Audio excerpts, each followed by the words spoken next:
if you've seen any of the slow-mo, high-speed stuff that I've shot, this is the camera that I use for doing it. It's the Casio Exilim EX-F1.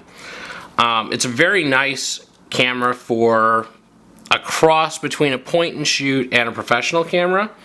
The automatic mode takes beautiful stills, and basically if you just set it to auto, or there's this BS mode, which is not officially called this, but I call it the bullshit mode, of you put it in this and it will say, what kind of picture would you like to take? And you can say, I would like to take a portrait. And it will just say, okay, there's portrait, let's take a portrait. And it will set everything right for taking portraits. And then you just change the mode and go into the next one.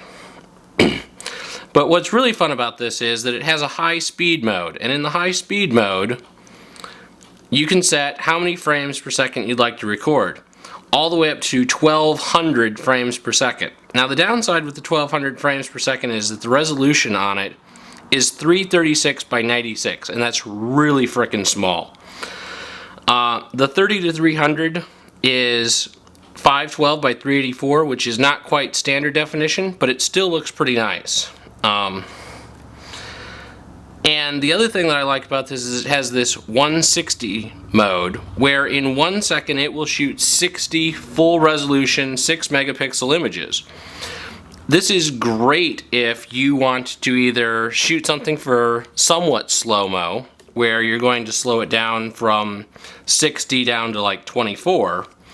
But what it's really nice for is you've got somebody who isn't really a model, and you can point this at them, put it in the 60 mode and say, smile, and get a spot everywhere along the line of from straight-faced to full-on smile. And that's really useful for working with people who are not professional models. It's a nice size, it's a good weight. It's got this fake ring that's a function ring instead of a actual ring, which is iffy in my view. Very easy button for autofocus. Easy button for changing the lighting settings. Just an SD card slot. And on the other side it has DC in for 9 volt, which is nice if you don't want to run off the batteries. It has HDMI out. It has its special AV cable / remote. And it has a 1/4" mic in, so that you can get audio off of something other than the built-in mic. It's got a nice shoe that's powered, and the flash works just fine.